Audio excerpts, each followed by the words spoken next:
Good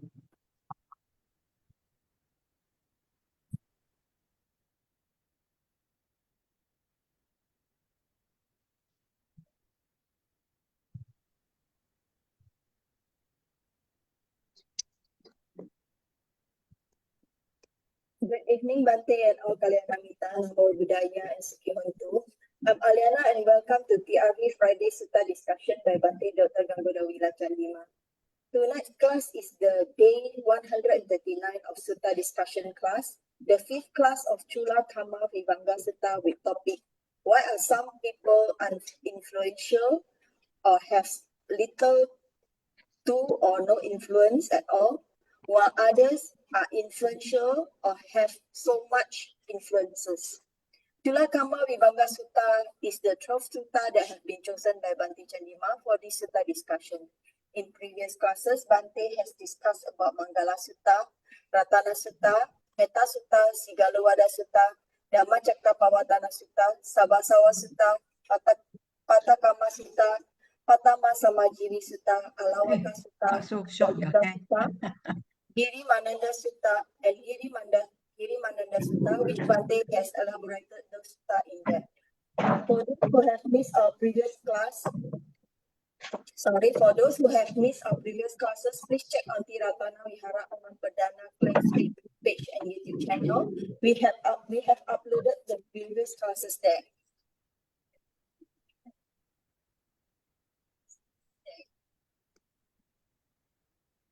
We are always welcoming newcomers, therefore please share around about this class to other friends and family members, so that whoever that wish to join the class via Zoom, where we can engage directly with Bhante, can contact the Vihara through TRV Facebook Messenger or WhatsApp. Or you can join the class from the Ti-Ratana Vihara Facebook channel, where we broadcast the Sutta class live on every Friday evening from 8:30 p.m. till 10 p.m. Kuala Lumpur time. Now let me introduce about our speaker, Bhante Dr. Ganggodawila Chandima, who is the Associate Editor of the Journal of International Buddhist Studies, or JIBS, which is published by the Buddhist Research Institute of Mahachulalongkorn Raja Widyalaya University in Thailand.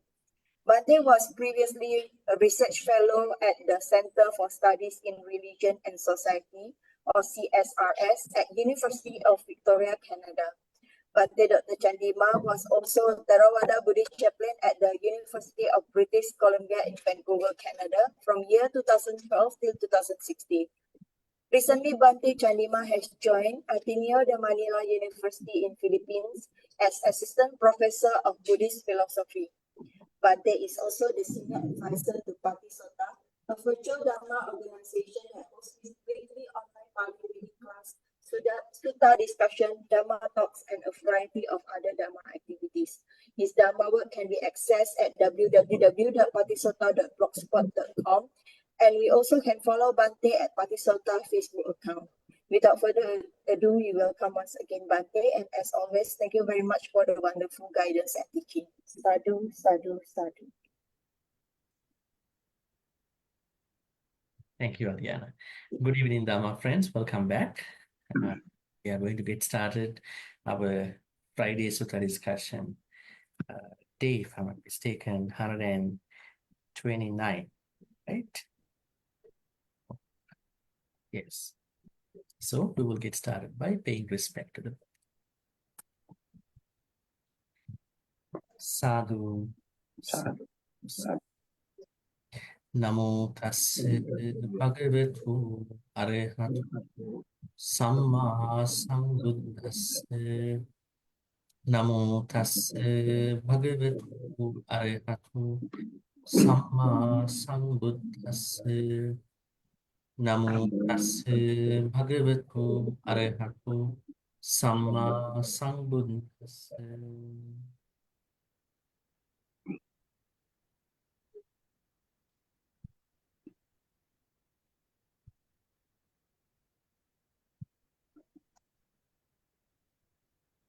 Today we have with us Aliana, Lim, Sadris, Margaret, Kelvin, Melinda, Kim, Cindy, TC, Lim, Bing, Biang, Ho, Samita, Corina, Gan, Ang, Lee, okay, Leong, Wong, Jun, Jacqueline, Hima, No, you, Mia, and Barbara, I think. Yeah, so welcome. At the same time, we'll be looking at another very interesting aspect of life. I mean, this is all about life. I mean, not just Cūḻakammavibhaṅga Sutta. So today we are going to look at what is being influential and why are some people highly influential? Why are some people little to no influential in their life to other people? Why? I mean, there should be a reason. It's not just that somebody went to listen to a TED talk or maybe inspirational talk and suddenly become very influential. So there are reasons why some people are influential and some are not. At the same time, we can become influential if you properly understand the path to become influential. We'll take a look at the party section for that.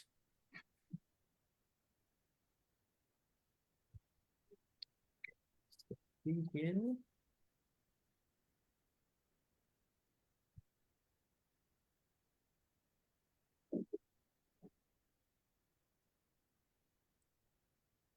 Maybe going to put it this way.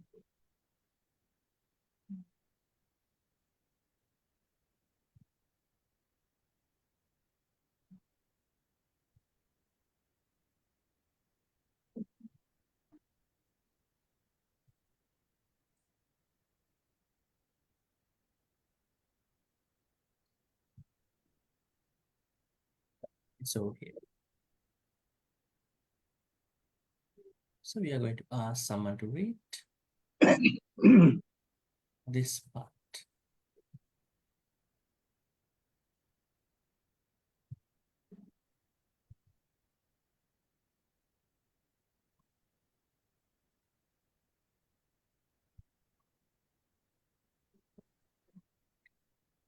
Yeah, this part.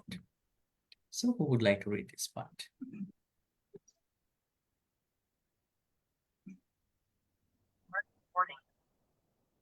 Yes, Melinda, please go ahead. Thank you, Bhante. I try. Yes. Ida manawa ekajo iti wa puriso wa isamanako hoti para nabasaka raga lukara. Let me help you. Maybe here one pose. This is another pose. This is the third pose. This is the fourth pose. This is the sixth pose and the rest. Yeah. Okay. Okay. Paralapa sakara garukara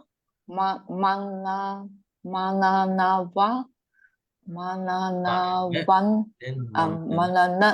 vandana pujanasu isati upadusati isam bandati so tena kammena evam samatena evam cannot see it na Evam samadidena kayasa beda param marana apayam dukkhatin vinipatam nirayam upapachati noche kayasa beda param marana apayam dukkhatin vinipatam nirayam upapachati sache manusatam agachati yatta pachayati apesako hoti apesaka samvatamnika esa madava patipada yadidam isa manako hoti para labba sakara karukaram mananavan dada hujan nasa. Isati upa dusati isam bandati. Okay, interesting. Thank you. A bit of lot of words got together in one sentence. Okay, okay, great. Okay, so let's understand the important aspect of this area. So there are two parts. One is the issue part, the other one is the good one. So this one is about what do you call appe sakka, as you can see here, appe sakka, and the good part is mahe sakka. Now, what does sakka mean? Sakka. Any thought about this Pali word? Sakka, sakka or sakki, say for instance like this. Not sakko, it's a god. Sakki. Normally we say sakki means face-to-face eyewitness or something. So that means when you become a very influential person, you are recognized wherever you go. That means you are witness, right?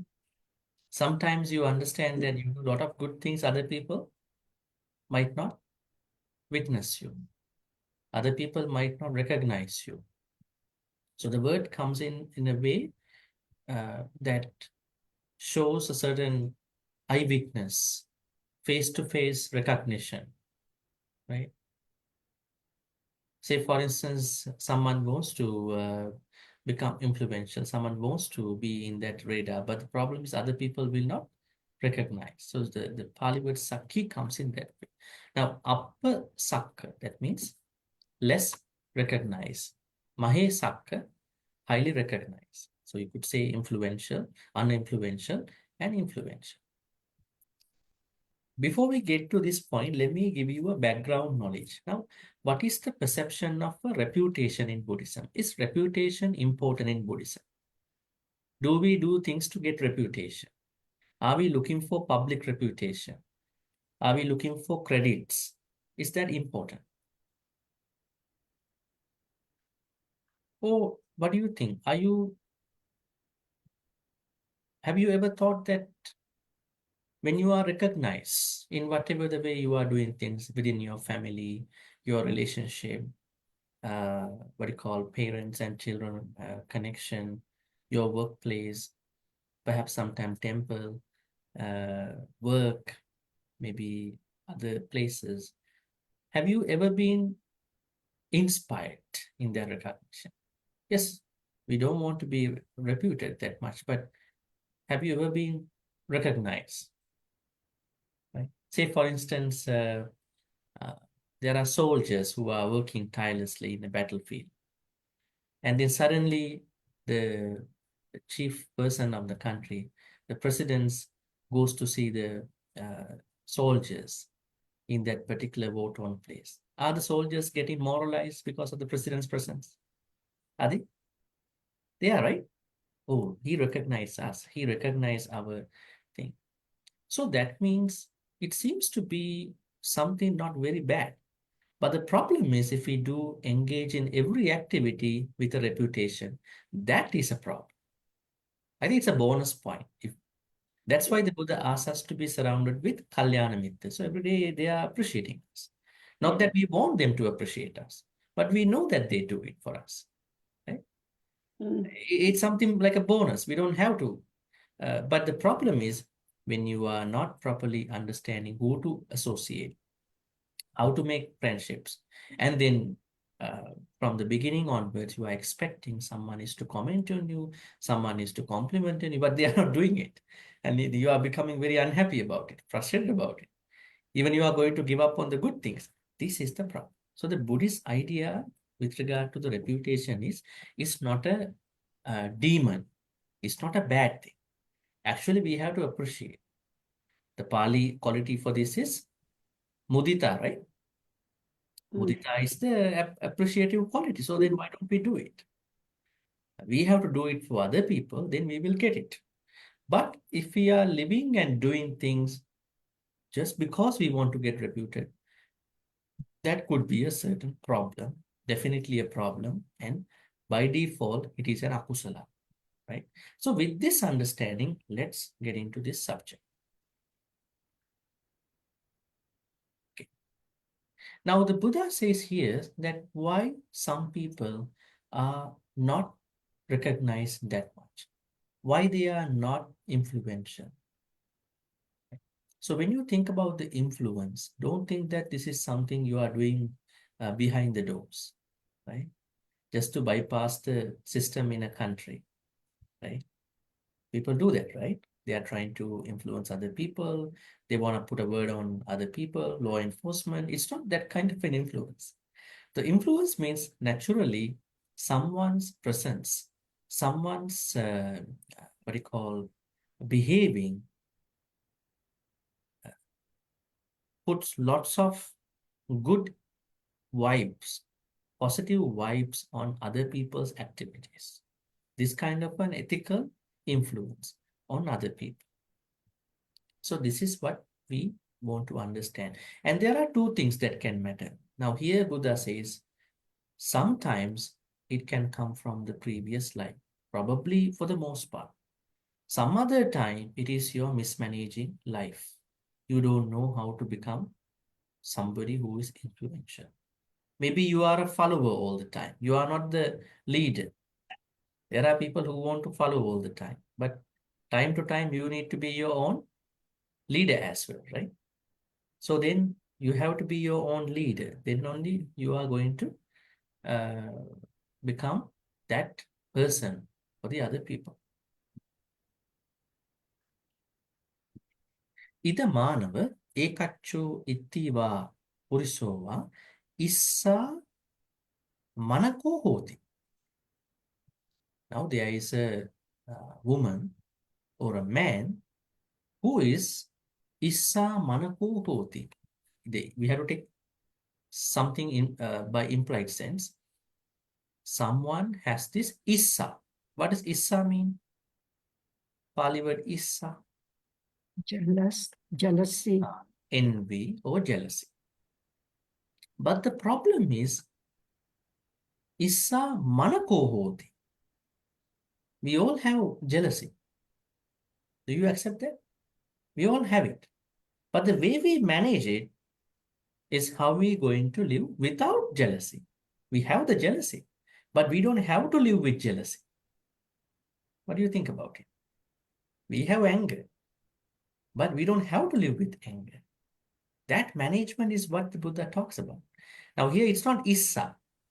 There is a woman or a man who lives with issa, jealousy. Now when I say lives with jealousy mean, it's a bit of a tough life, right? Since morning up until evening, living with lot of insecurities in his or her life, morning to evening. What kind of insecurities can there be for someone to become very envious or maybe jealous? There could be so many insecurities. Could be money, it could be a relationship, it could be something else. It could be even social media, right? When people are posting, I've been to this place, that place, I'm eating this food, that food. Right? Not everybody gets a chance to be like that. How come? How come? Am I not able to have that? How come you able to be like that? So they are always in this constant, what do you call, roller coaster of things. So the problem is when people get to a point that they live with jealous feelings can come and go depending on our understanding of the Dhamma and life, especially daily life with Dhamma.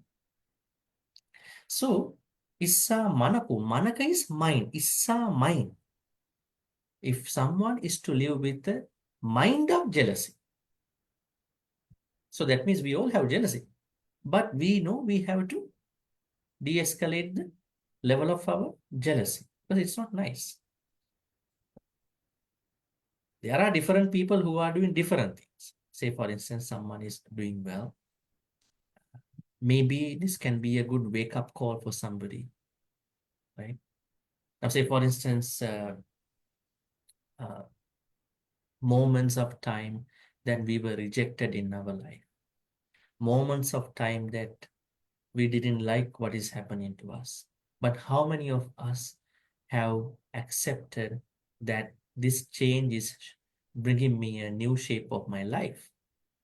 Right? This kind of a thing, is this a transformation? Have we ever processed that difficult thought in a form of transformation? But normally people clash with that new thing. And then there are more pains coming up, more insecurities coming up. So here, what the Buddha says that why some people are uninfluential mainly comes because in a past life or in past lives, they have lived with the mind of jealousy or with a jealous mind. Jealousy is common to all of us.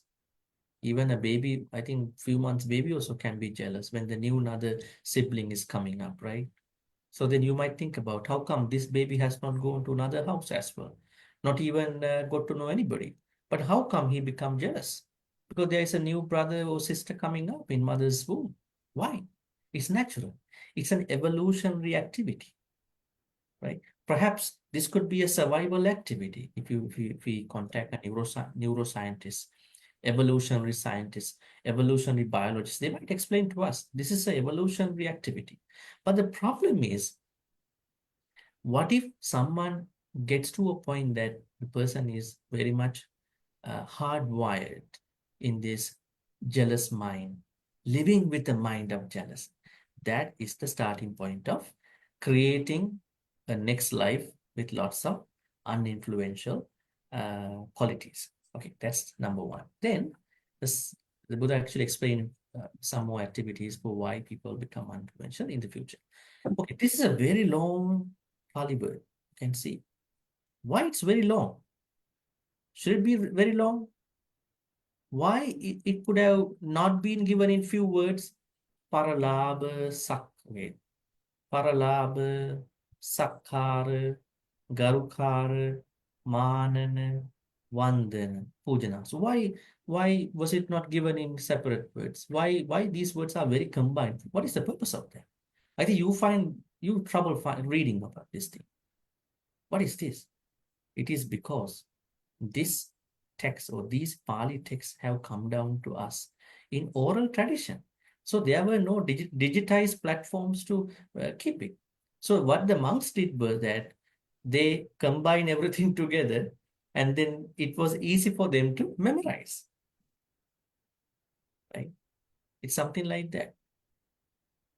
Right? It's not that somebody thinks about, I want to make 5 dishes tonight. Why don't I make it a salad, put them together and then eat it? It's not that kind of a thinking. It is something much beyond that. The monks thought this is the easy way to carry. Why do I separately, memorize these things? So what is this long sentence? Perhaps this could be the longest Pali sentence we have studied ever in our discussion series for 129. So I think we have to learn this Pali word properly. Let's take a look. The longest Pali word. Paralabha. Para means others. Labha means gains. Other people's gains. Labha. Have you ever found out this Pali word before? Labha. Labha. Where have you found out? Gain. Sorry. Gain and? Gain and loss. Yeah, gain and loss. How do we call that? 8 worldly conditions. 8 worldly Conditions. conditions. I guess. 8 worldly conditions. Okay. It's going to be here.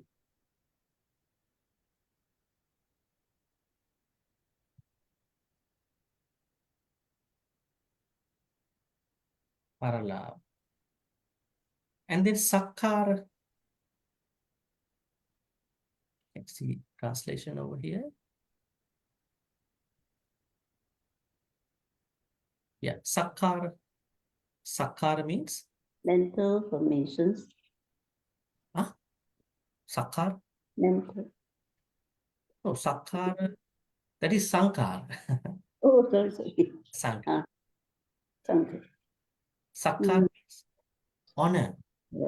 Now, now we get to see how other people are profited in their own way, right?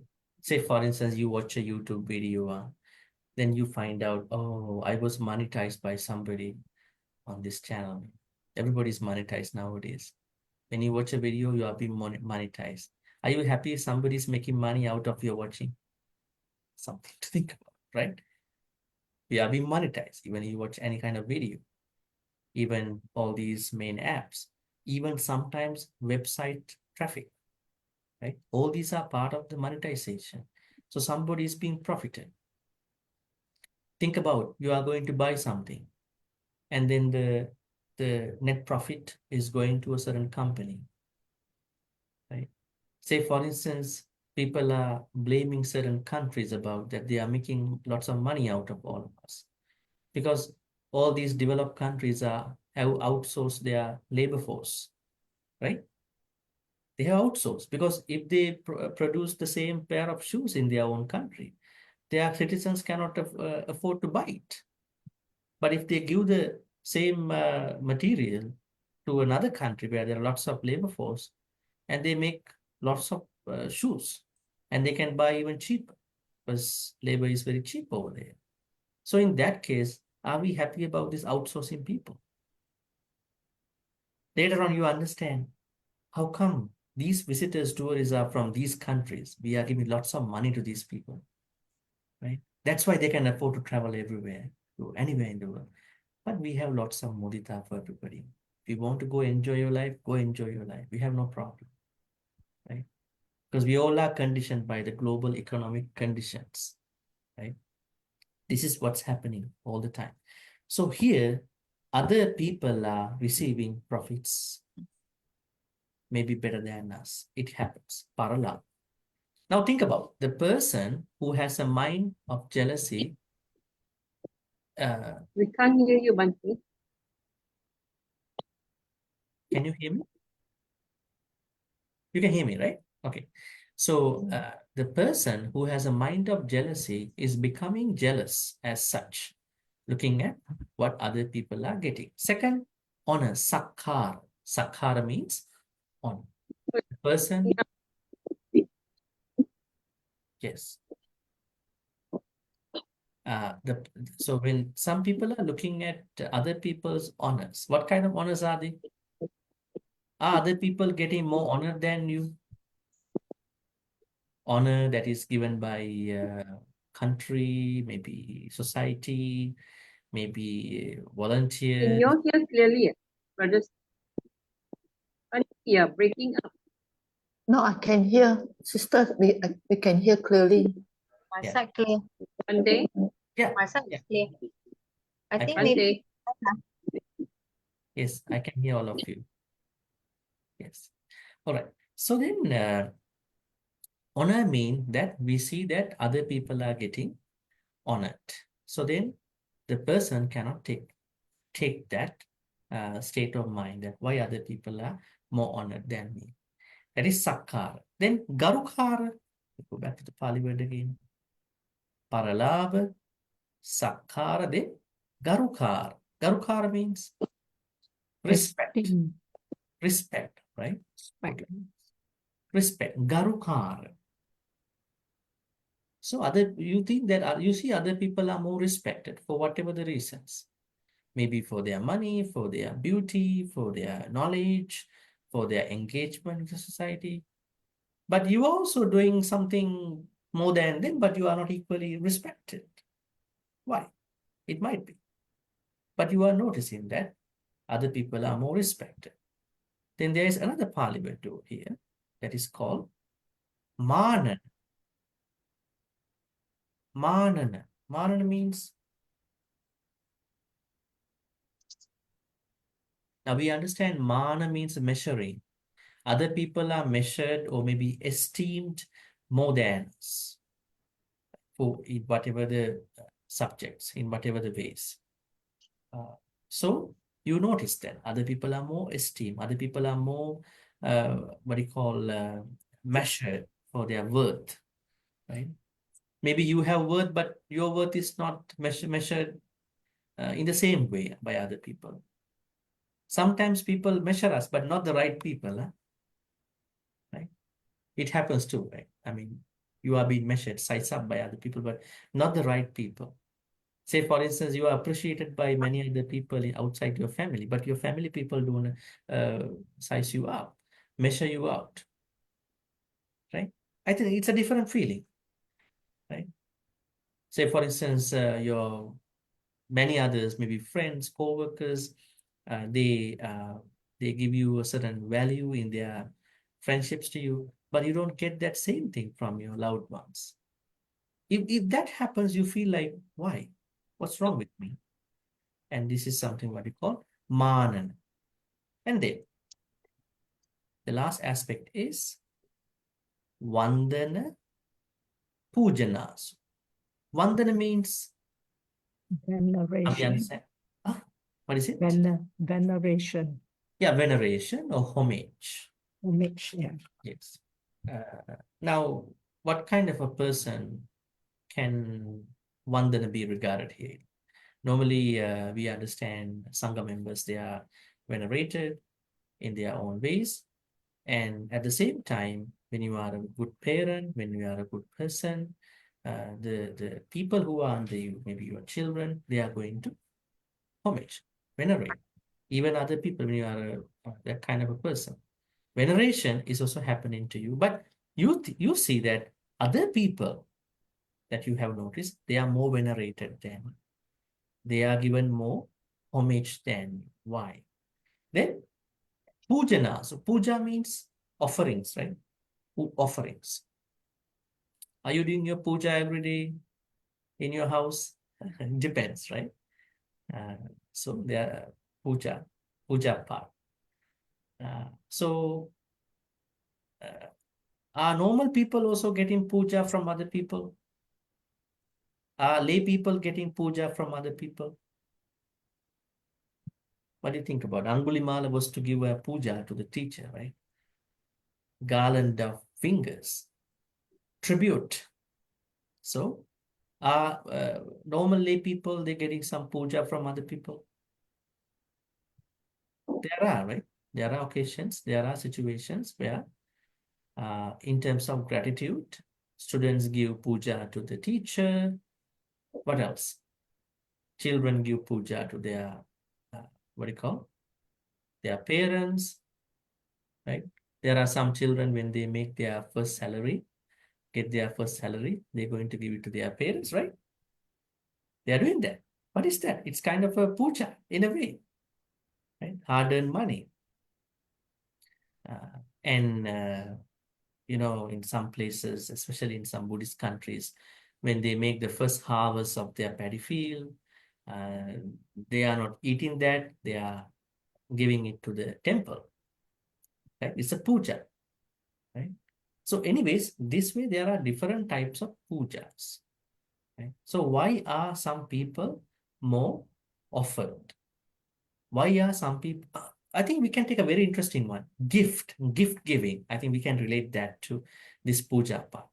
You think about, I have lots of birthdays for last 10, 30 years, but nobody gives me a gift.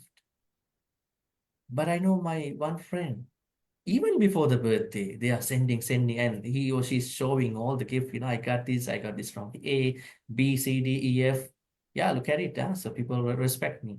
But you are thinking, I've been helping a lot of people that nobody even says birthday, happy birthday. But they are saying happy belated birthday, even after my birthday passed, you know. They are not even able to wish me in time. Okay, was it your birthday? Okay, happy belated birthday to you. And then even they can't remember my birthday. Am I recognized in my life, especially with my people who are around me? So then you think about gift giving practice. And maybe you are a happily married couple for 30, 40 years, maybe less than that. And then what's happening on my anniversary date? Is my partner recognizing me or us together? Or is it another normal day, just forget about it. It's another one day, day is day. It's one day, and anniversary means anniversary. But is it recognized in my life, in our life? We are together. So you are questioning. Because why you are questioning, you see other people are having fake or real. We don't know. For fake or real, they are having it. They are having in their own ways. Perhaps you may be suspecting there may be a perfect couple who are having all these things in the proper way, right? So gift giving is not just that you offer dana to the Sangha member. You have your gift giving practice in your own personal circle, especially a birthday, anniversary. What else? There are many other moments. Maybe gathering, friends gathering. Even what about a family dinner, reunion dinner, right? Maybe treating somebody. Say, for instance, I know that I treat a lot of people, but not many people treat me. I treat many people in life. But you see, there is someone who is not treating that much, is always being treated by other people. Why? Why that person is treated so good? But I'm giving a lot of things, but I'm not treated that way. So this is what we understand. Vandana, pujana, being homage, worship, and then pujana means being offered, always getting things. Okay, so now the problem is that the person who is living with the mind of jealousy is jealous because when other people are getting credits and then what do you call profits and gains, we call Not validated. Not paralab. validated. Yeah, and then sakara when other people are getting more what do you call honor. At the same time, when other people are getting more respect, that's called garukara. When other people are getting more esteem, we call manana. When other people are getting more worship and homage, at the same time, gifted. So the person is having a mind of jealousy because he or she witnesses these things are happening to his or her friends and other people, even for those people who he or she does not know, but feeling jealous and living with a mind of jealousy. Not even that, this is the very terrible part. Isati. Isati means, now the problem is that although we have jealousy, I think that's not a good claim to say. Ideally speaking, although we have we have jealousy inherent, latent, or maybe dormant, but it is not judicious, advisable to make it a verb, make it an action. Now here it becomes an action. Issati. We know issa. Jealousy can prevail, can stay, but jealousy shouldn't be an activity for us. So now the person becomes jealous, right? Issati. Issati means jealous. You can see it here. Issati. Then not even that. Upadussati. Upadussati. What does it mean? Now we know dussati means what do you call working in anger, means dussati. But here it means upadussati. That means the person, this particular person becomes angry with jealousy. There are different sources for our anger, right? What are the sources of our anger? I think we discussed a little bit some time ago. Is every anger coming from a similar source? Or are the sources of anger different? Perhaps we can ask some others over here. What are the sources of anger? So the point is that it's not necessarily jealousy, right? Think about other examples, other sources. What are the other sources of our anger except jealousy?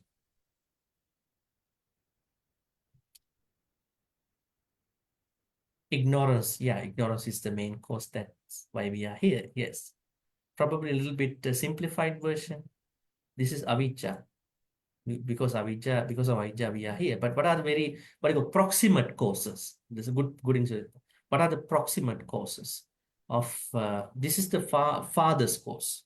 The father's cause is what you call avijja. Proximate causes, frustration. Is frustration always coming from jealousy? I don't think so. People are simply frustrated. Say, for instance, you are getting late because of the traffic. Where is the jealousy with regard to traffic? You are thinking that somebody is driving faster than you, so you're jealous about that person? No, I don't think so. Just frustrated. The And stress. what else? The For the stress. last couple of days, if the weather was very hot, then you become very maybe not happy, annoyed. Is it a jealousy? Are you jealous with the weather? I don't think so. Stress, Bhante. Stress. Stress can come from jealousy as well, but normally stress is not always coming from jealousy. So stress is one reason. And then what else? Irritated. Irritation. Irritation is one of the reasons, right? You are Sadness, what is it? sadness, Sadness, yeah. Sadness is one very big reason of anger. And then, because why you are sad, why is it connected to anger? Because you are not accepting the reality. Maybe you know by literal words, but it is not internalizing within your mindset. Right? Somebody passes away, you are thinking you are struggling with that death. Why? How come you die? You should not have died. Mara should not have gotten you until couple more years. I mean, you're blaming the Mara as well. Like in Sri Lanka, when you go to some village kind of setting, when there is a burial or whatever, they put it in a very big banner. The cruel Mara took you up. May you attain Nibbana. Very happy and very unhappy about the Mara. The Mara took you, right? As the final mission. So anyways, sadness comes from a certain clash with the reality. No, yatabhuta jnana darsana, real knowledge. And then what else? Somebody said something. Comparison with others. Yes, I think this is coming to jealousy. I mean, the moment we compare means we are already jealous or becoming more jealous. Yes, so I mean, I'm trying to say, except jealousy, what are the other sources of anger? Pride and ego, yes. Mm. Mhm. Expectations not met, Bhante. Expectations are not being met the way we want them to happen. What called yam pichang labati tampi dukkam. Even in the Dhammacakkappavattana Sutta. Yeah, there are many reasons. Okay, many are coming, many answers are coming now. Double standard, yes. Anyway, so there are many sources of anger. One source of anger is jealousy. The problem is, if you can see that, I think we discussed that the other day, there are people who may display a passive anger, not the active anger. They are mostly angry out of jealousy. Has anybody told you that that person is jealous about you for something? It's very rare to find out people who are very open about them being jealous, right? And they show that jealousy through very subtle avenues in life, right? So this is what are the ways people show their jealousy? I mean, good ways of showing jealousy. Good ways. They are very open-minded about it. Not the bad ways. When people are badly jealous about you, it's pretty terrible and then very difficult feeling that you can't even process that feeling from others. But when people are very honest, accepting that they are jealous, they may show you that in a way. What are those ways? Yeah, mudita is, we understand. That's the highest level of that. What are the other simple ways? They can appreciate you at the same time. they tell you that they envy one day. They tell you, Yeah. Say you're envious of you. Yeah. I did not catch that part. They tell you, That they are envy of you. Envious. they tell you, Envious. they tell you directly to you that they are envious about you, and such things such as I mean, what are the things that they might be very open of being jealous? Congratulations. Congratulations is not by default that kind of a thing. It's a good thing. We always say congratulations. Shake hands and congratulations. Maybe the people might do this in double heart, I mean, I shake my hands but inside of my deep heart, I'm struggling, right? That could be a different problem. What are the other ways? Has anybody approached you by saying that I'm jealous, but I'm happy for you? Has anybody told like that? Very honest. I'm jealous, but I'm happy for you. Made it before me. If good friends, they sometimes do that. Very friends. good friends. Yes, that's one way. Another way, I think a lot of jealous people are very passive people. They are not saying that. They are shy to say that. But within them, they are struggling. And what are the other ways that they are showing that they are jealous? But they are happy in a way. They are, what do you call, there are no good jealous people. The jealous people are jealous people. Anyways, other ways, complimenting, yes, complimenting, and then altruistic joy. But other than that, Can has give a anybody thumbs up. Give it a thumbs up to him, to him or her. gives a thumbs up? Okay, that's great. Yeah. And then what else? They just keep Sometimes quiet. they admit that they are not there yet, but They are not there yet. That's a very good way of looking at it. Yes. But sometimes they know they will never make it to that point. Sarcastic remark. Sarcastic remarks, such as in a good way. In Ay, good way. Sarcasm. Sarcasm, yes. They say, Yeah. Yeah. Yes. Any other answers? Okay, there are many ways. I mean, we are looking at this point from a very different Dhamma angle. So anyways, so rather than becoming a person who is stuck in his or her life because other people are doing better than that person, it's better to bring it to an open space in life and then to become very open in a nice way, right? But this particular person, the first part of this area is that there's a person who gets angry because of jealousy. This is a very akusala thing. At the same time, this will lower that person's influence in the next life. So, upadussati means gets angry due to the jealousy. And then, what is happening after that? Issang bandhati. Let's go take a look.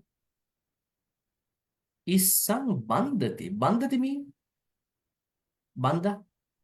Bandha means bind, B-I-N-D, bind. Binding. Someone is binding emotions with jealousy, right? Binding, connecting everything with jealousy. When someone becomes very jealous, that person sees everything as a part of his or her jealousy.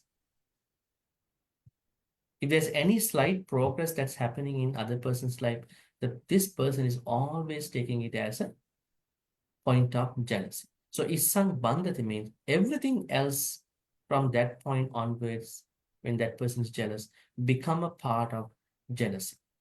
Even someone else is having a good meal, go on a vacation, and be with good people, doing any progress, everything becomes a sort of jealous. So we have to transcend our life from these kinds of very, very, what you call fundamental aspects of life. That's why the Buddha is saying, okay, if you want to be like what is happening after that, go for it, but it's not a good thing. And then what's happening? When someone is having a mind of jealousy with regard to not being able to tolerate other people's labor, gains, sakkara, honor, garukara, esteem, respect, manana is esteem, vandana, homage, pujanasu means a gift. Thereby, the person shows huge amount of jealousy, envy. Thereby, the person is going one step forward by becoming angry with jealousy and then binding, relating everything with regard to jealousy. Everything else that is happening to other people will become a part of intensifying his or her jealousy. I think it's very poor state of mind. And then the rest. Now what's happened to that person? So tena kammena, this is the same phrase. Because of that karma, due to that bad karma, evaṅ samattena, due to observing that, due to the occupying that thing, evaṅ samadhina, dinnena, due to observing that state of jealous mind, kaya sabeda, at the dissolution of the body, at the death of the body, param marana, death, apayang duggating vinipatang nirayang uppajjati. Person is going to be reborn in a hell. No, che, if not, the person is gonna be reborn in a hell. Kaya sabeda param marana. After the death, uppajjanti, such a manusatta agacchati. If the person is reborn as a human, yatta yatta, wherever, pachajayati, appe sakku, will become a person with little to no influence on anything, almost anything. So then don't think that this is why, this is the main reason. If you think that you are not that influential in your circles, this might not be the only reason, but perhaps this could be the main reason. That means on the flip side, you have not practiced enough mudita in your past life. I think a lot of people don't think it seriously. They think metta is the most important thing, karuna is the most important thing. Yeah, metta, karuna, they are important. But mudita, why mudita is the third quality? Why it became the third Brahma Vihara? Why metta is the first? Why karuna is the second? Why mudita is the third? Mudita must be more challenging than metta karuna. Yes, it is. You can practice metta without thinking anybody. You can become compassionate by thinking about somebody you know. What about mudita? Challenging. But we have to do it. We have to do it before we die. If not, if you are reborn, you may not be recognized. Forget about what you call influence, right? Sometimes we don't want to influence other people. Forget about the influence. At least you are not recognized in your family circles. If you are not recognized in your family circles, that might not be a good feeling to you, right? So then the Buddha says, the reason why some people are uninfluential, less influential, little to no influential is because they have not practiced mudita when other people were getting gains, profits, when other people were more honored, respected, esteemed, worshipped, and gifted. And then now we are going to the good side. Why are some people that we see in our world, even maybe you, are more influential? Why one word of their mouth is going everywhere in the world? Now you might call it, is that a celebrity person, right? Is that a politician? Not necessarily. Even the small one word can impact everywhere. It can be a tagline. Even your small activity will become a big activity across everywhere in your community. So then you relate to yourself. Why are some people influential? And what can I do to become influential as a part of practicing kusala? So that part, I will be asking someone to read. It's going to be from, you can see, Appe Sakka Sangvattanika. Appe Sakka means, this is the path leading to become uninfluential. So you can pick it up. That means, if you want to be uninfluential, if you want not to be recognized, you would be somebody like this. That means, from today onwards, you can place a high emphasis on mudita. This is the most important thing that we learn here. I mean, as you practice metta karuna, please place a high emphasis on mudita as well. Not because we want to get recognized that much, because we understand recognition helps us to become better people too. Think about a small boy does a good thing and the other people are saying, good job, good job. The boy becomes very inspired. You can say, why I am going to actually compliment you. You are doing just like anybody else. But that appreciation helps that small boy to think about, I have to engage in more similar activities.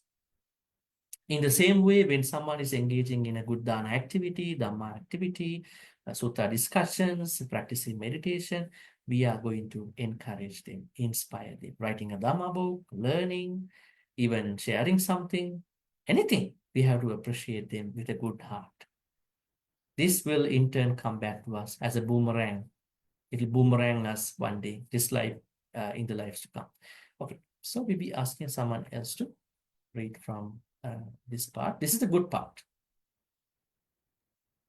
Say, yeah, from here. Try Bhante. Yes, yeah, please. Ida pana manava ekacho itiva purisova anisa manako hoti. Para laba sakara karukara manana dana pujana su na isati na upadusati na isang bantati. So tena kamena ewang samatena ewang samadinena kayasa peda parang maranang sukating sagang nogang upapajati. No che kayasa peda parang maranang sukanting sagang lokang upapajati. Sache manusatang agachati yata yata pacha jayati mahe sako hoti. Mahe saka samvat tandika esa manava patipada yadidang anisa manako hoti. Para laba sakara karukara mananang wandana pujana su na isati na ubadusati na isang bandati. Okay, great. Ida pana manava ekacho ittiva purusova. Now the difference is anissa manako. Manako, not manako. Anissa manako.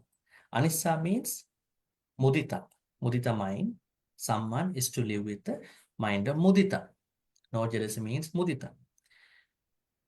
Such as the person is going to be happy, brings lots of mudita with regard to other people's gains. Paralabha, other people's gains, when other people are getting gains, profits. Sakkara, when other people are honored. Garukara, when other people are respected more than that person. Manana, people are more esteemed. Vandana, worship, homage. Pujanasu, gifted. Naisati, that means practice mudita. Naupadusati, practice metta, that means understands that. I think this is a very interesting part. Now, na upadusati must be taken in a way how we are supposed to practice mudita. Mudita also cannot be practiced without the rest of the three Brahma Viharas. I think we discussed that. Every Brahma Vihara must be practiced with the rest of the Brahma Viharas. Now, metta cannot be practiced without karuna, mudita, upekka. Why? Can you think about an example? Someone is going to practice metta, but that person is lacking on empathy. In metta, we should not exclude anybody. That means we have to have empathy for everybody. And then mudita, if there is a problem with regard to someone's success, can I practice my metta? Let's say I want to practice, I'm supposed to practice metta. In the metta practice, I cannot exclude anybody. So I have to give same metta to everybody. But I have a problem. Let's say I have a problem. I cannot understand someone's success. Beauty, education, knowledge, money, everything, family background. Then where is my problem? I don't have mudita. Just because I don't have mudita, I cannot practice metta. In that particular path of metta, I cannot do. So that means mudita is very, very important. What about upekka to metta? Upekka means a balanced mind. equanimous mind. That is very important. This is where someone is going with the metta practice. Karuna, I want to empathize somebody. Then I need metta. I have to. I will put myself on their shoes. At the same time, I have to understand not even my friend's problem, but also similar problems everybody else is going through in this whole universe. Not only my own cat, but also everybody's cat.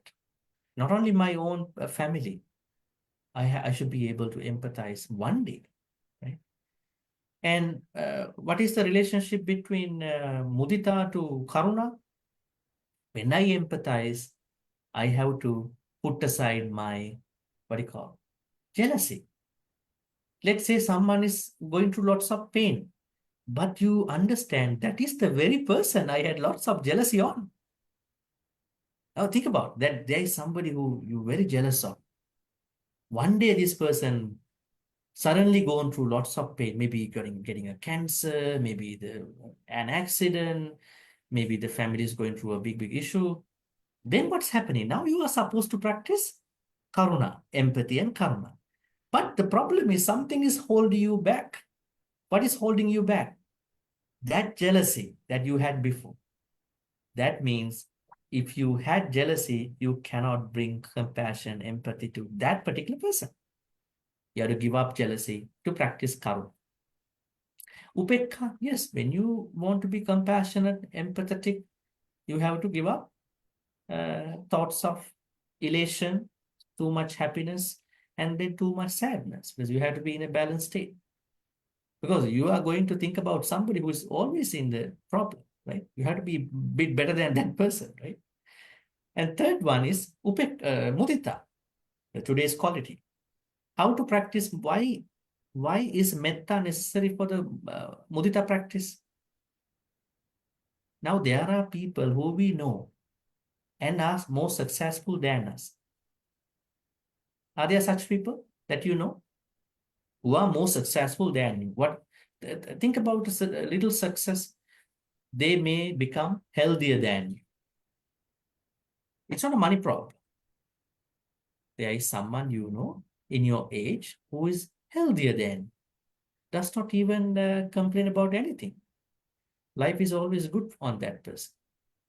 And then now the thing is that there are other people that you don't know. They may be healthier than all of you, all of us. So how to process this health that I don't have, but my friends and family have, and even the people who are not family have? That means I need metta to digest that part. Metta is the quality that helps me to universalize everybody without success, pride, anything. Karuna, how is karuna helping for mudita? Now you are going to practice mudita. Not you are going to, you must have been practicing. You must have been practicing. I mean, halfway at the very least. Not that you are going to start tonight or maybe tomorrow. That's not a nice statement today. So you must have been practicing mudita for a long time in whatever your own way. Today is the day you are going to intensify. I have to work on different areas of my mudita. Mudita shouldn't be new to you. So how is karuna helping you to practice mudita? What is karuna? Empathy and compassion. Then how important is karuna in the perspective of empathy and compassion to mudita?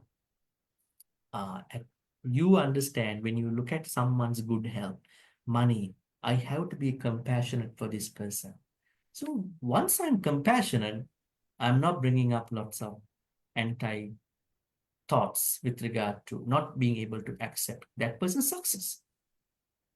This is also another person I know, so I have to be happy for that person.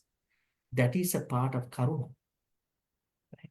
Otherwise, when it comes to understanding success, you are not going to be compassionate, empathetic, and then you are always wishing the opposite of that person. So I mean, karuna is helping.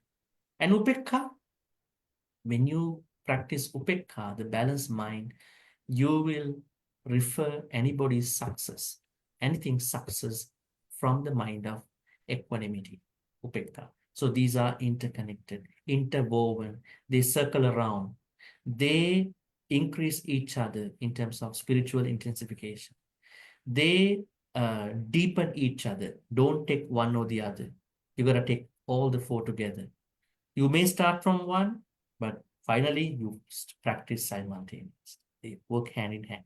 So here we understand now in the good, on the side of the good part, there is someone who has a mind of mudita. How has that person achieved that mind of mudita? Because every time when that person sees friends, families, or non-friends, well-wishers, everybody, when others are getting gains, profits in their life, money, whatever the thing, and then honor, respect, esteem, homage, or gift, the person has been successfully able to process all these external moments with the mind of mudita. Now the problem, if we question us, when I look at my friend's success, other people's success, when I get to see social media people's success, have I been able to process all the success that I have witnessed in my reading, watching, understanding in a mind of mudita? It is a question to all of us, more or less, right?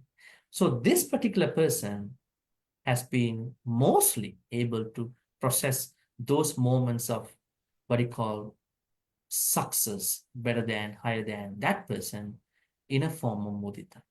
So that what's happening is the next.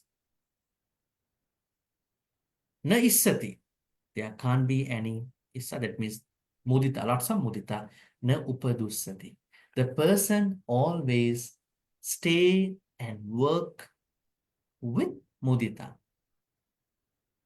Now we know we can come to a mudita at a certain point. I think a lot of people have mudita when their loved ones get going in their life. Say for instance, their son or daughter is graduating, and then I mean you might say bravo, and then hats off to everybody.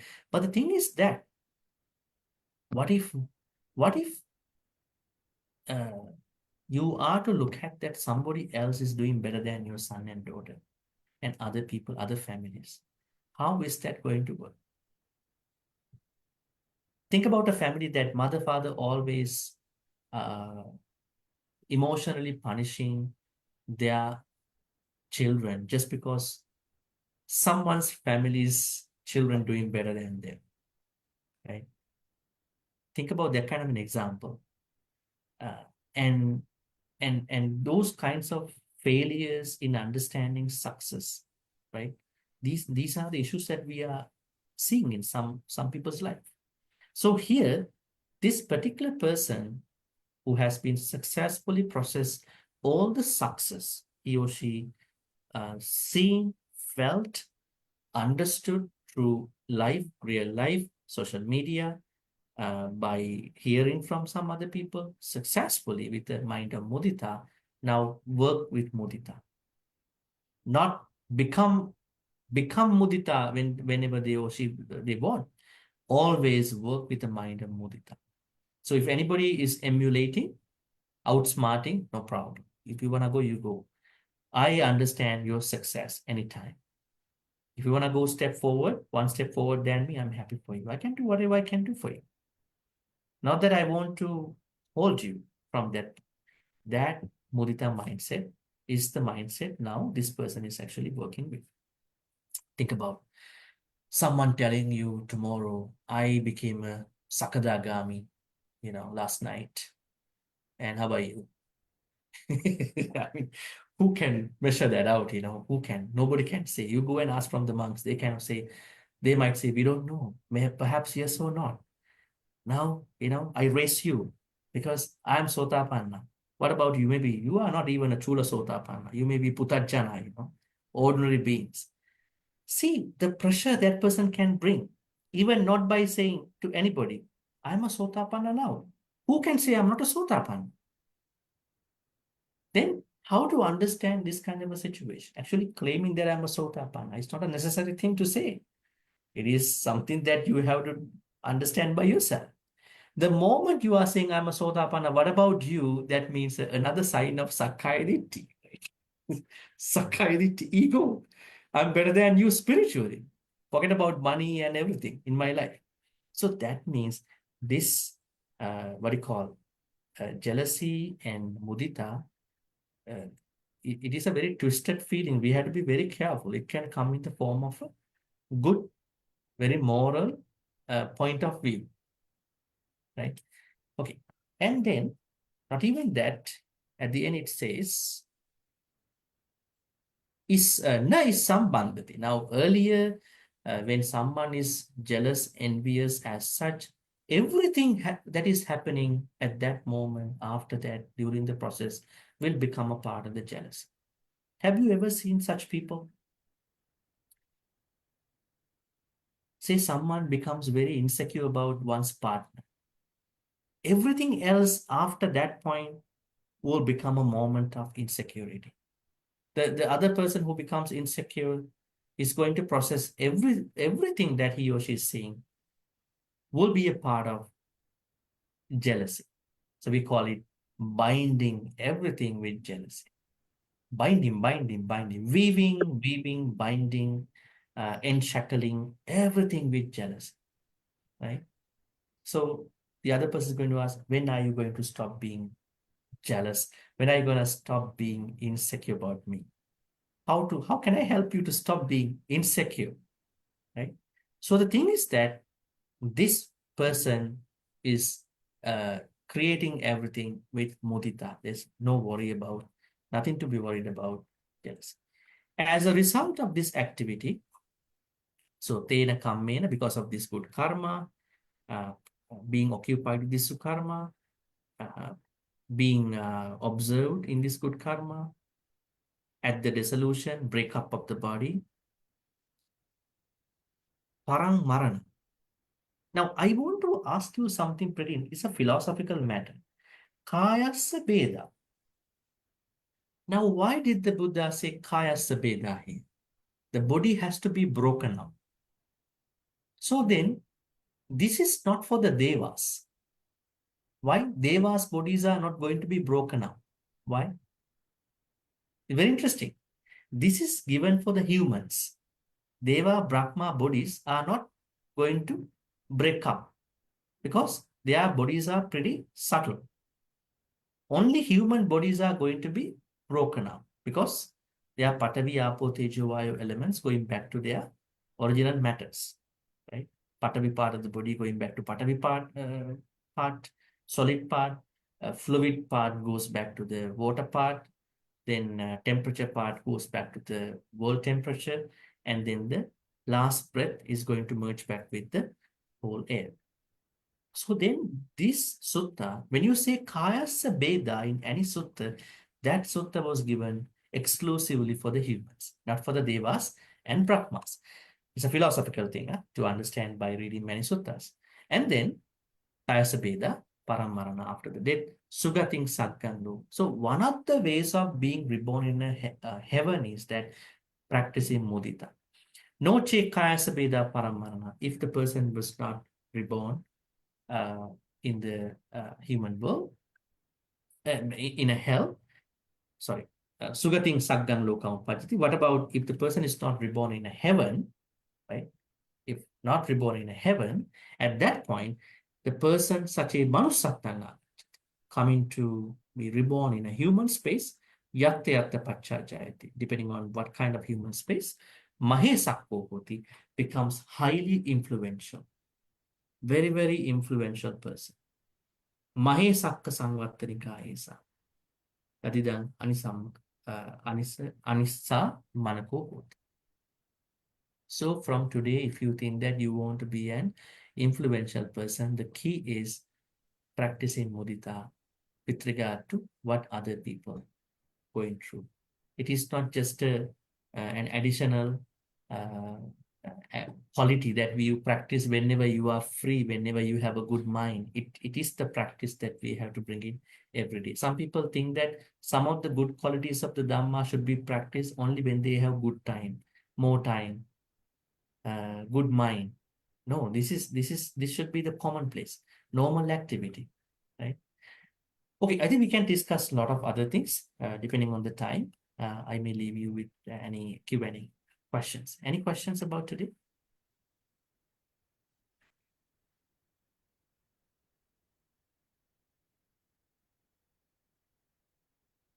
Bhante, Yes, please.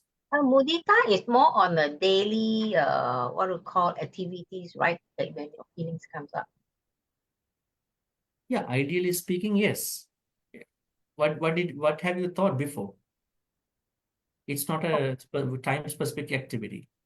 Mudita has to be a day, actually a momentary activity, daily activity. So my suggestion is, if I ask you a question, do you practice metta every day? That is a normal question every monk can ask you, right? In their Dhamma talks, do you practice metta? When you say yes, that means you must have practiced metta with mudita. That is the second part I'm asking. Right? Then you must have practiced it with mudita, upekka, karuna mudita upekka. That means it is a daily attitude, not just a sitting meditation only. We sit down just to calibrate all these good states of mind, but we can't do that all the time. We have to get up and do our things, right?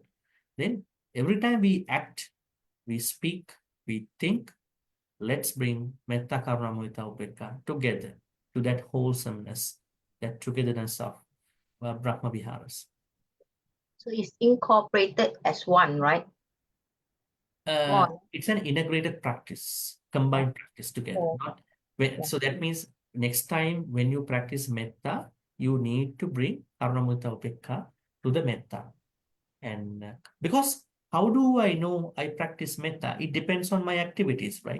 Say, for instance, now you are spending the day. Suddenly you get a call, somebody is having some problems, health problem. Now you immediately you get into karuna at that point. I feel like so much compassion for you. But then now how can I navigate my karuna in that place? Metta, mudita, upekka should be supported for that. So it's a practice together.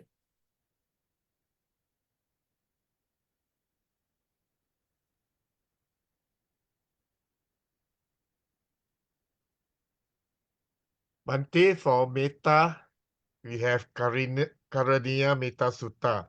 How about the other three Brahma Vihara? Do they have a sutta for it? Yes. The sutta is, what is the sutta? The sutta is about the 11 ways of attaining Nibbana. I think it will come to my mind while we are talking. Okay. I'll give you the name of the sutta. Okay. Yes. Yes, Gan, what's your question? It's Yeah, sorry, Bhante. I want to ask about jealousy. You mentioned about jealousy.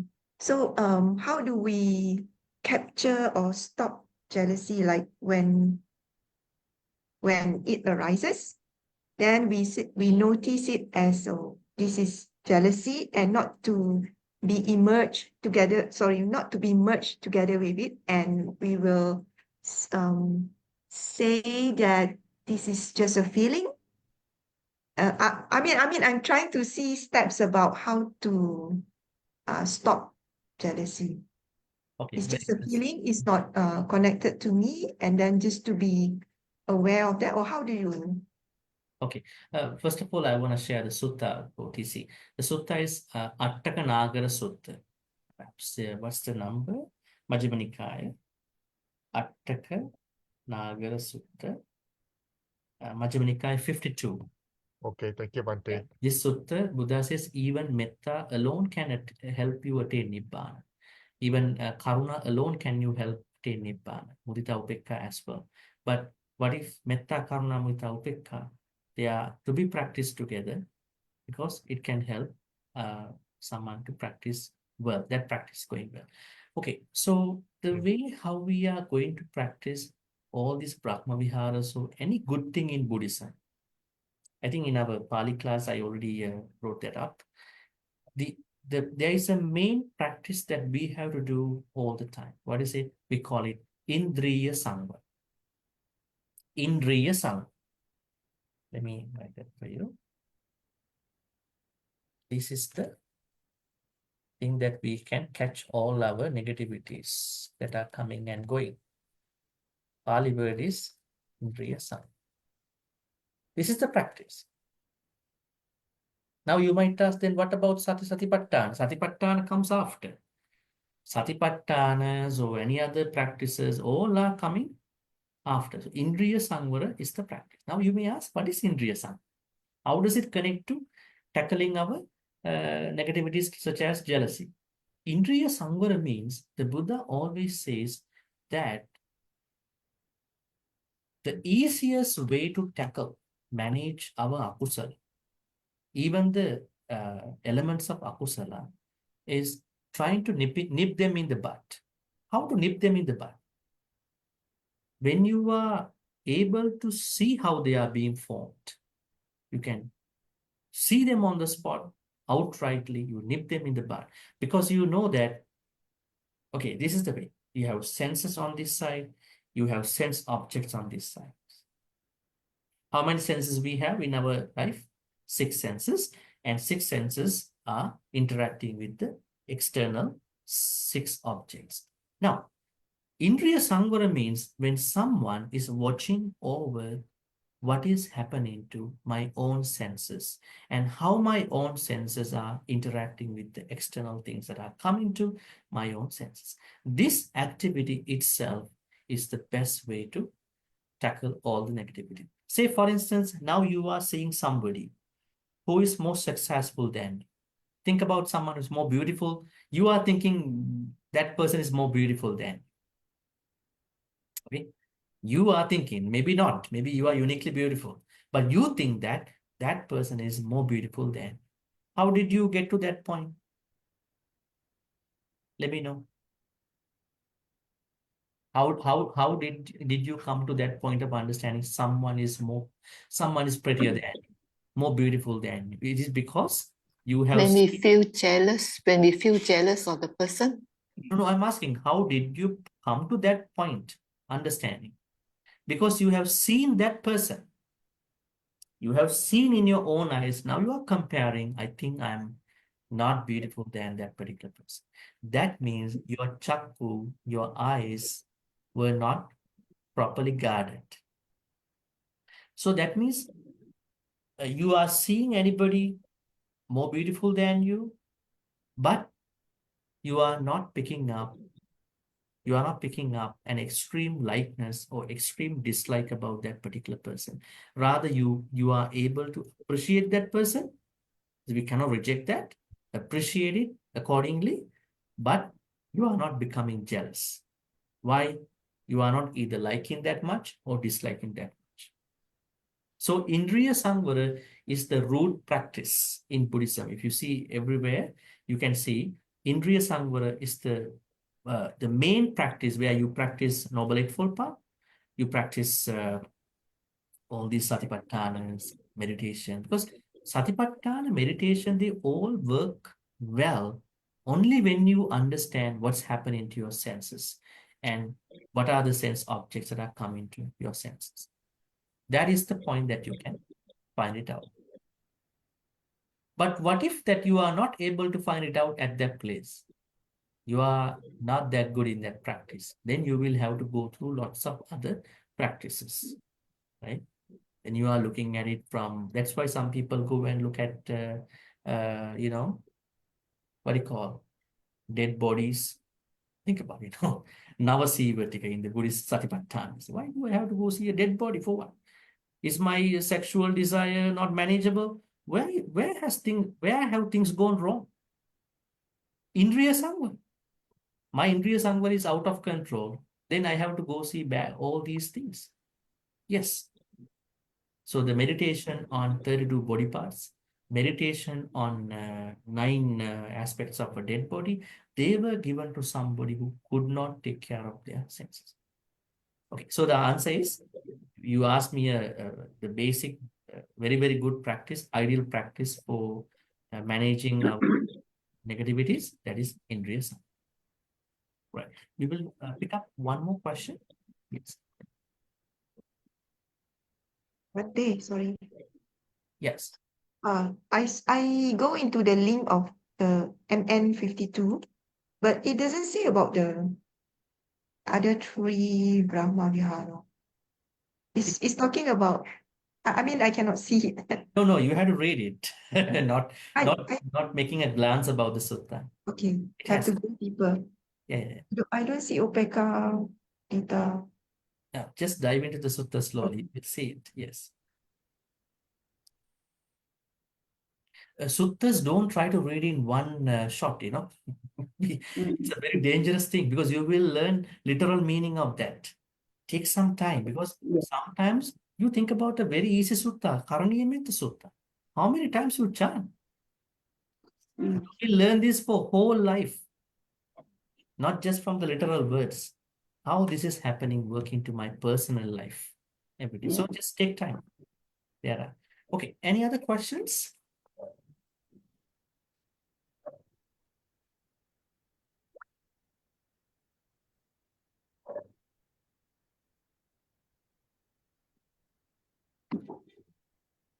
Bhante, Yes, Barbara, please. some people they express their jealousy not by actual words to say, "Oh, I really hate you," and all that, but they do things to undermine you and to make sure that you don't succeed in getting the boyfriend that I lost to you, that kind of thing. Mm. So that is there's no express anger, but she will do something to make you less successful. So Yeah. is that also part Yeah, of passive jealousy. That's why I said active jealousy, passive jealousy. active and passive There are order? people, I think you know in psychology, they say active, Yeah, passive. yeah, So yeah, that means yeah. some people are very adamant about their jealousy, Mhm, some mhm. people are not. So Okay. maybe they are embarrassed, shy to say, but they Mhm. are both of them are struggling in their Yeah, that state of mind. yeah.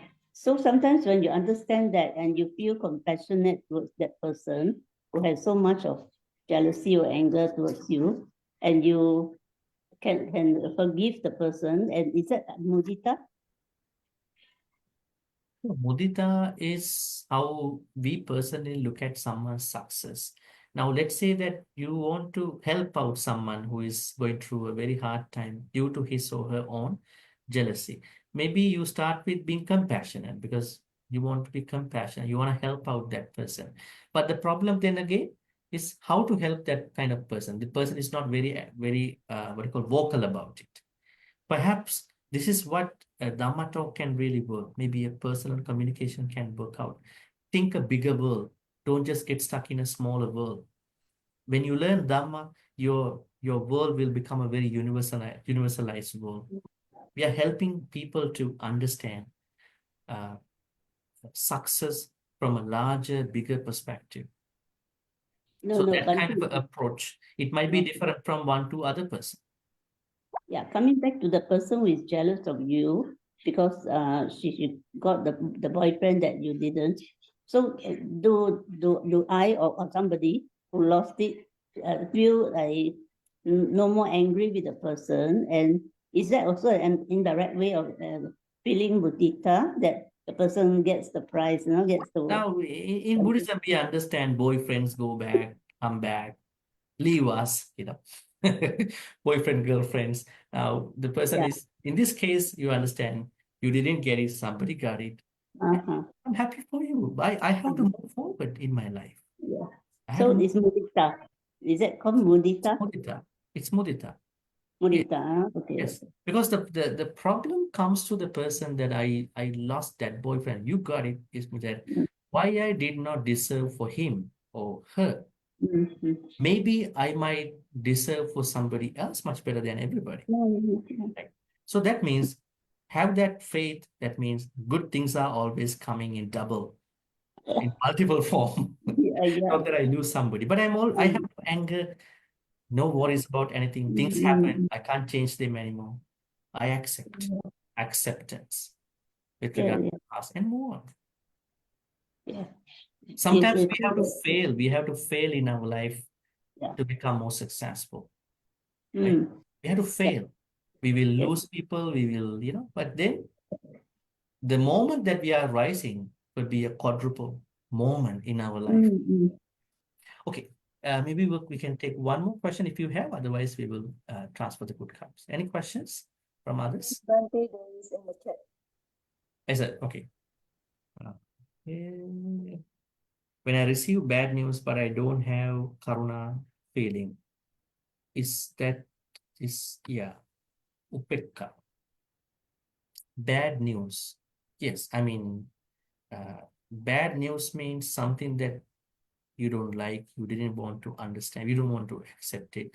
But then initially you don't have to like it or dislike it. You are looking at it through a balanced mind. A balanced mind is very important to all. So I think, yeah, that is good. But when you have the balanced mind, in a way you are bringing karuna too. Because the people who are involved in that bad news, normally the bad news have maybe some people we don't like. So through upekka, you are bringing karma, metta, mudita too into that perspective.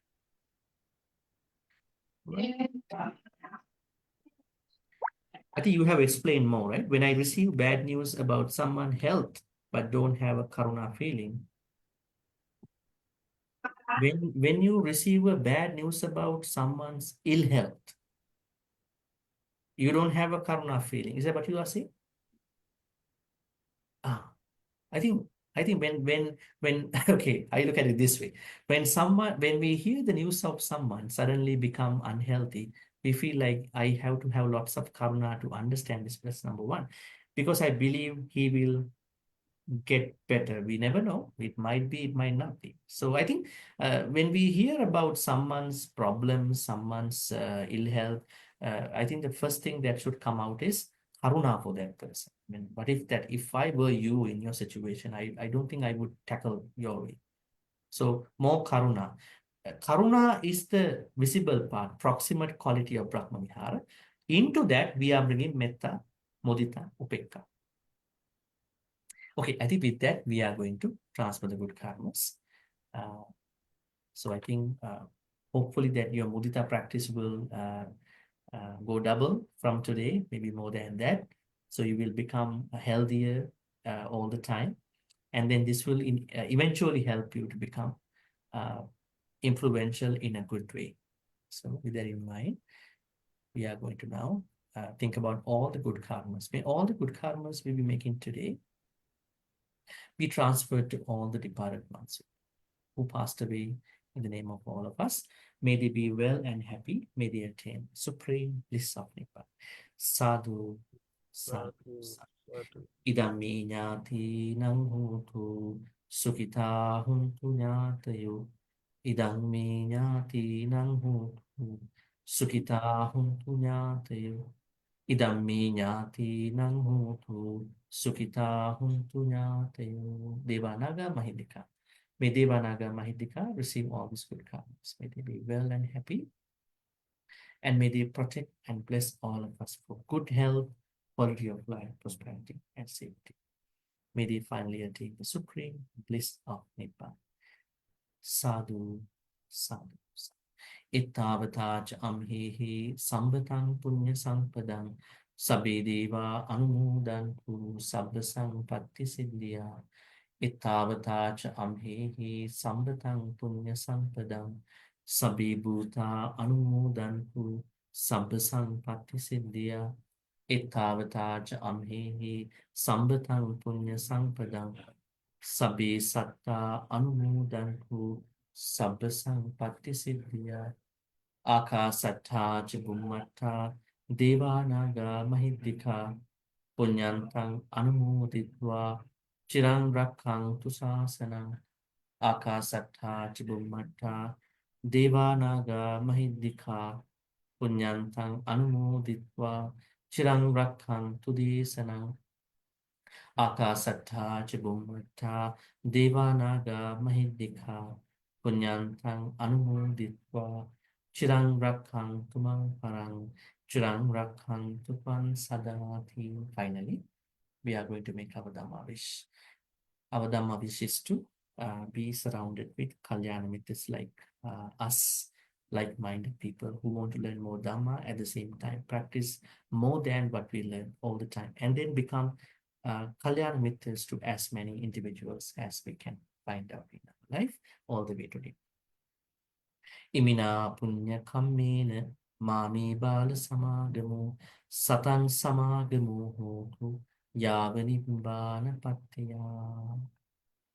Just before we're going to finalize, may all the good karmas we've been making today by learning about mudita and then issa. Mudita is altruistic joy, and then while the opposite is issa, jealousy. We have to really get rid of jealousy as much as we can. May all the good karmas we've been making in all these inspirations, motivations through Dhamma practice be supportive and helpful for all of us to attain the supreme bliss of Him. Sadhu, sadhu, sadhu. Abhivadana siddhisse niccang vardha prachayinam chattaru dhamma vardhanti ayuvanno sukhang balam ayurarogya sampatti sangha sampatti mevacha ato nibbana sampatti iminati samicchatu. Sadhu, sadhu, sadhu. With those blessings, wishing you a pleasant good night until we see next Friday at the same time. Thank you, everyone. Thank you, Bhante. Good night. Thank you, Okay, Bhante. thank you, Bhante. Bhante. Thank you, everyone. Bhante. Good night. Bhante. Good night. Night. Thank you, Bhante. Good night. Sadhu, sadhu, everyone. Thank you, Bhante. Good night, Everyone.